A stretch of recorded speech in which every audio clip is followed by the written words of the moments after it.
Ladies and gentlemen, a very warm welcome to you. You're watching another episode of Encounter. Today in the studio of the NBC, we have Megha Venketasamy, who is a Metta Coach. You're also a certified yoga teacher, and you're a Women Circle facilitator. You're here today because we will speak about the Women Circle. It's a new terminology for me. Yeah. I know that circle is a shape, but what is Women Circle, Megha? First and foremost, welcome and thank you for being here. I'm glad to be here. Tell us, what is Women's Circle? A circle is the most fundamental and basic structure that is not even man-made. Like if you go back and look into nature, circles appear very naturally and automatically.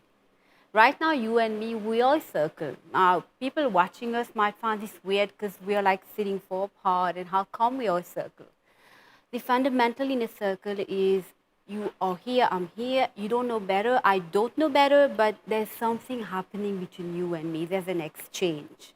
And if we go back to indigenous cultures and how, even in India, in Africa, and even many parts of America, what we will see, there was this very innate and intuitive way of coming together of the community. Like even when I use my arms, the natural way of movement is always this. And what does it even mean? Is we come together, and from that space of coming together, a lot of things happen. And this is what a lot of things we're going to talk about, what I do in my circles. So you do a lot of coaching in terms of Women's Circle. Yeah. Is that a new term or has it always existed? Circle have always existed. So there's nothing new to women gathering. Okay. There's nothing new to women sitting together. There's nothing new to women building communities. But I will say, and it's been on the move and rise for the last couple of 10 years, there is a need of going home. And when you sit in a circle, home is your body. Home is nowhere else. Okay.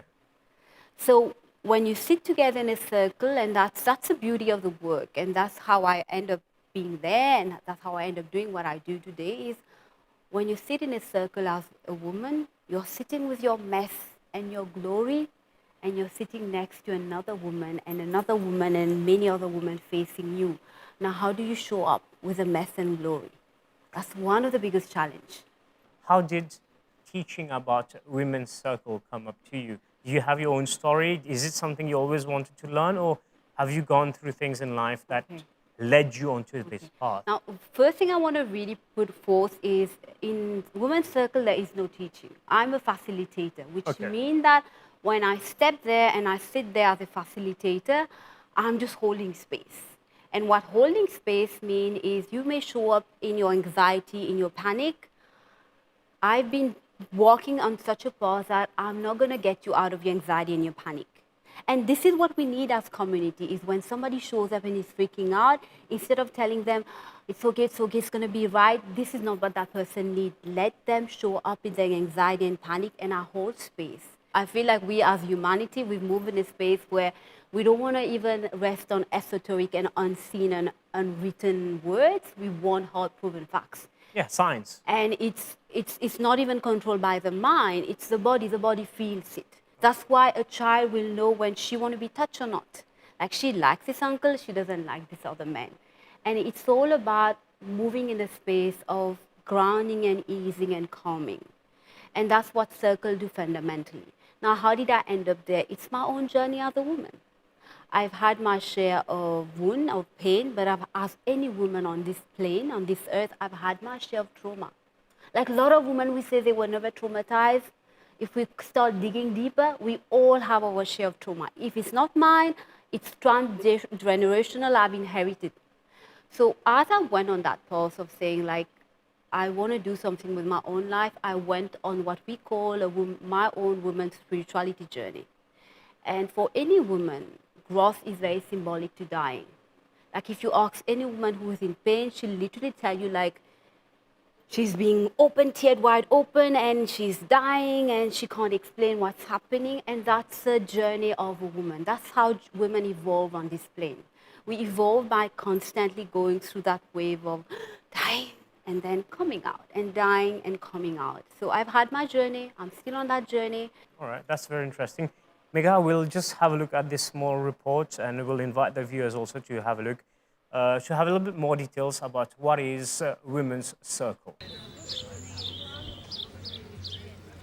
Women's circles create safe spaces to allow women to move inwards, to see, feel, heal, and listen to their stories, beliefs, values, wounds, woundedness, connectedness, disconnectedness, relationships, life, and the world. Women's circles teach women to embrace both their light and shadow selves. Women Gathering moves women in spaces to reclaim their stories and cast spells onto themselves so that they rise to reconciliate with this world. This is the power of circles. This is the power of words. This is the power of consciously crafting and sealing agreements with and within themselves and the external world. So, who should attend these circles? It is women aged 18 years onwards, regardless of religious beliefs and group of belonging and sexual orientation. Each women's circle is run on a predetermined theme with a set schedule and activities.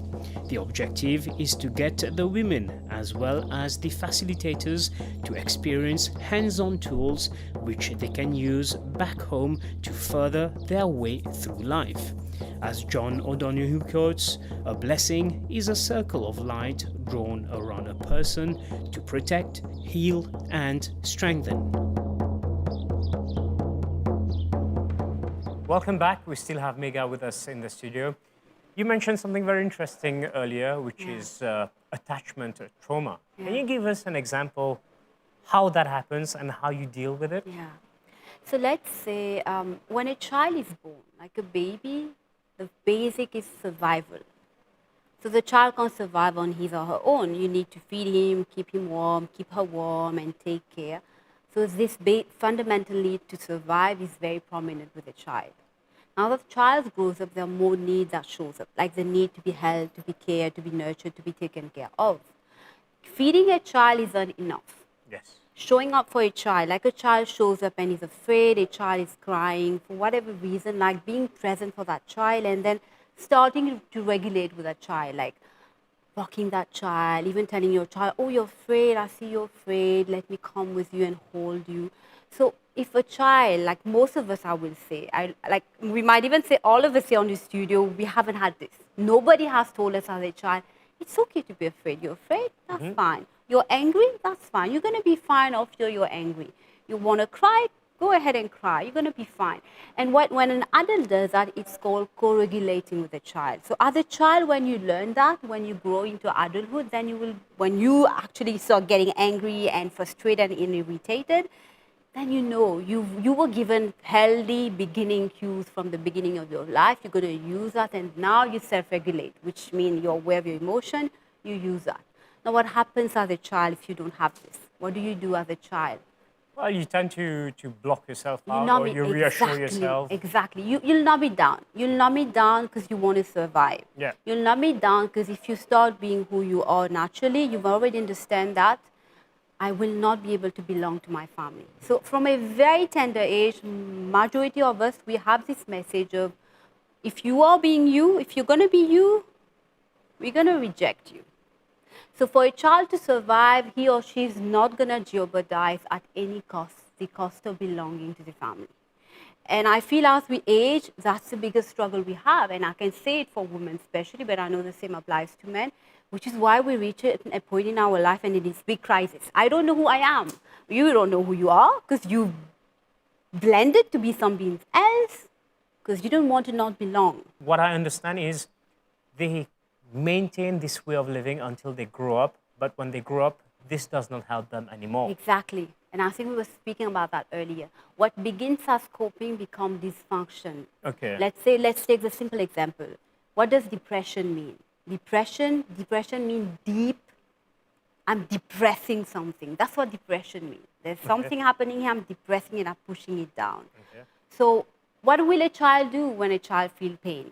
She or he will just put it away because it's too hard to feel it, and I will find my own way to cope with it. And when we go into adulthood, we keep doing that, pushing stuff down, This is where dysfunction happens. Then just the inability of showing up, of saying, you know what, I'm hurting. I'm not keeping well. Now ask yourself, how many men are able to even show up and say, hey man, this is hurting me. I Okay. can't handle it. So it comes down to not also having effective communication or having a space to freely express To themselves. feeling safe. And this is what I do in my work as a circle facilitator. I cost, I provide, I nurture, and I maintain a safe space so that when you show up, you are you. You don't have to be anything else, anybody else. You can be as messy as you are. You can be as masky, carrying your mask. It's your choice, but you show up and here you're safe. And this is also the beauty of being a woman, because and I'm sure any woman who will listen will resonate with that. Ask any woman, she will tell you like she know when it is safe. Her body speak of safety. Your body says it. Okay. There's an intelligence in this body. That's only for women. It is also for men, no doubt. It's the same. But I'm saying it because I'm a woman born in a woman's body. Of course. That's where my conversation is. All right. Let's say I suffer from attachment trauma. How do you probably help this person at the age of 15, 20, 25, 30, 35? How do you deal with the situation? Now, it's interesting what you said. You said you suffer from attachment trauma. From what you explained. Yeah, but the first thing is that I'm not going to even use that word, you're suffering from attachment trauma. That's the first thing. The second thing we're going to use, and I feel it's very important when we speak of trauma or pain or anxiety or anything, this is what you're experiencing. This is not you. Just the ability of being able to say, I'm anxious, I'm panicked, I'm trembling, I'm shaking, this is not you. Because you're able to observe it, you're able to see it. So what we do if you show up with me, and this is what you're experiencing right now, right? I'm not going to use the word attachment trauma. Let's say you're experiencing anything, then we journey with you. We find a way. We find tool, but there is no one-way tool. There is no one proper tool. Okay. And even a tool that you use at one point has to ease out at one point in your life because we need something else because you're growing. So what we will do, I will say, no matter what you do, no matter who you work with, it's all about moving into the closest circle of intimacy, and that's you and your body. What is the main issue that you find in Mauritius? Anxiety right now. It's all about anxiety. It's about... Anxiety about what? Just anxious about life, anxious about what they're feeling. But it's very interesting because right now I'm having a lot of women and even men writing because they're anxious because they're experiencing stuff. So they want to fix it. Okay. And that's not the way to go. Wanting to fix it is also a trauma response. So what do you want to fix? You can't fix anything. You've had an experience. You can actually pause, integrate that experience, and that's the hard things to do. So what should the person do in this situation? Is there a right way of doing it? There is no right way of doing it, and this is what we need to hear. And this shows up a lot in my circle. When we go through very challenging instances in life and we kind of numb parts of us, now we no more have access to that part of us. I will say it's always about meeting that part of you. We call it in my work fragmentation. So you're fragmented deep inside. So for a woman, what it will mean is when you sit in a gathering with other women, you do hard work, it's like I'm gathering back now. All right. And that's what the journey of work means. I feel like even you as a yoga teacher understand that. Yes. Walking home, we walk home to this body. We don't walk home anywhere else. Very often we react in a certain way, we feel a certain way, but we don't really know why or what is happening. Can you, from your point of view as a facilitator, what does that mean? What is happening to us? Yeah. Do you have an answer to this? It's interesting because it was in my reflection this week after one of my morning yoga class. I feel what I feel because it is here for me to feel what I'm saying in the simplest way. If you're feeling sadness, feel it. Because in this work that we do, there's nothing about bad emotion or good emotion, wrong emotion or right emotion. It's going through the emotions. It's going through the emotion, like I'm feeling sad, feel it. And say it, maybe express it. Even express it. Have people that you feel safe around to express it. Now the thing is that most of us, even when we say, I feel sad, I'm going to feel it, then we have this expectation that after my sadness comes joy. But it doesn't work this way. Because if you're expecting joy afterward, you might be expecting and then your candle is blown off, dead, and nothing comes. So you feel what you feel because it is here for you to feel. And the reason why most of us want to really rush through what we feel, that's also a response of being overwhelmed and traumatized. Because when you feel like it's too much for you, it's a sign of wanting to fix it. How do you fix it? They're not, and right now I feel this is also the call for the entire world. When you look at the entire whole stage drama, we've lived for maybe the last 100 years in fixing stuff. Okay. We've created products that people never needed. Of course. It's called marketing. Yeah, and we'll keep creating stuff. And all of this is about fixing this sense of disease and discomfort. And discomfort is an integral part of my work. You show up, there is no way you're not going to feel uncomfortable. Okay. Like even right here between you and me, there is this level of comfort and discomfort because you don't know what you're going to ask next, and I don't know what you're going to ask next. I do know what I'm going to Yeah, ask but next. I don't know what you're going to ask next. So I'm sitting with it. But at the same time, you don't know what I'm going to say next.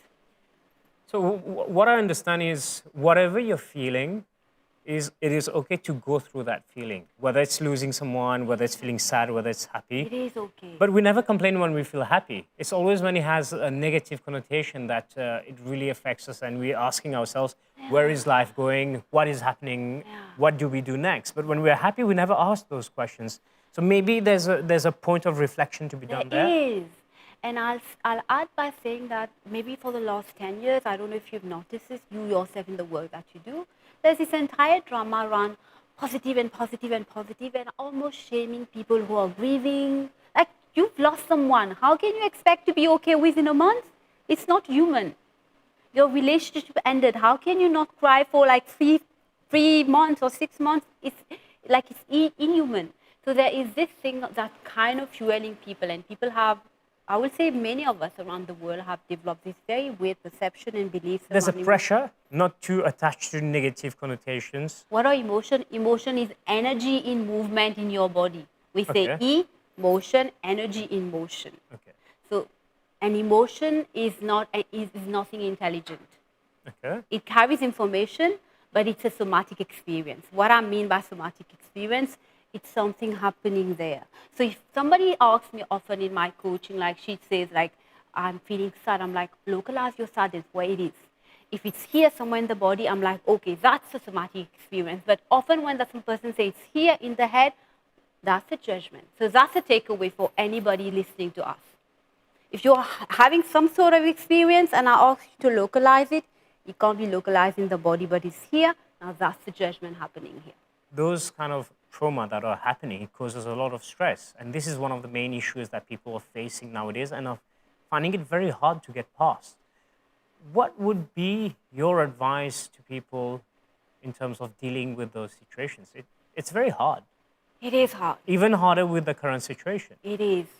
But we need to hear that in most instances, you were not being re-traumatized. You were being triggered. Triggered is literally like there is a button here and then something happened in the external world and the button is pushed on. But we need to know what each means. Stress is not trauma. Stress is literally the very natural and healthy way for the body to respond to any detection of danger in the world. And where there is danger, it means that I'm afraid of something. I'm going to take a simple example. You have a little one in your family, you're very close to that child, and then the child is walking off near a cliff, and then your body, your brain stem detects danger, Yes. and the body goes into a response. That's very healthy. Because if there's never this kind of stress, you won't go into healthy performance. So even to be here today, I have had a very healthy level of stress, which is managed. So that's stress. Stress is physiological, it's biological. And worry is something else. Worry is there in this head, this part of the brain. Okay. And then anxiety is altogether something else. When worry and stress come together, we have anxiety. And anxiety is this sense of always something bad is going to happen. Megha, you don't only carry out the circles with one-on-one or with friends or people you know, but your services are also required as a facilitator at the corporate level, especially with people working. Yeah. How is that different? It hit me this month how much people are drained and stressed and overwhelmed in the corporate world right now. Because at the end of the day, you still have human beings who come with their baggage and history, everything, and they show up for work. And I feel right now, the quality of leadership, the call for the next generation of leadership is going to be a leader who can show up and can be in that space of, I feel you, and I will let you feel that I'm feeling you. And from that space, you ease out and you calm down, and then we work towards something in common in future. What I understand from this is a matter of increasing trust between two people, whether they are at the manager or employee level, is having more trust.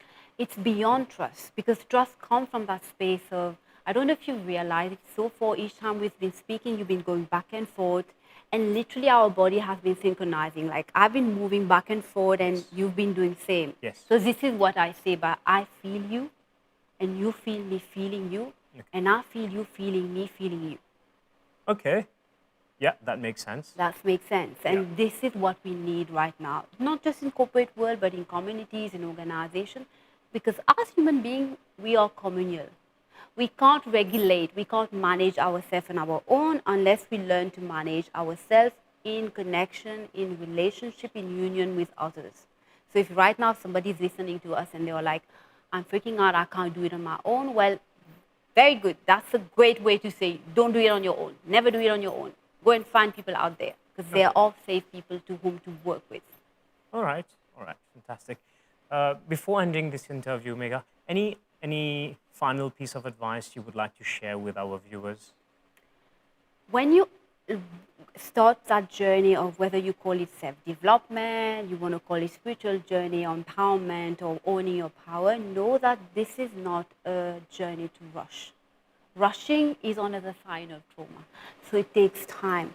We often say, one of my teachers, he's passed away, he's left physical body, his name is Bert Hellinger. He says that the soul has its own way and own pace to do the movement. So when you're on a journey, if you get frustrated, you get angry, you get fed up, you want to give up, good signs. All of these are good signs. Have these, but know that you can't rush. So take your time. Okay. Take your time to rewire. Self-development is really about, my brain was in this size. Now I'm unwiring the ancient wires in my brain, and I'm going maybe this. And know this is tough work. So I'm going to say, I applaud you.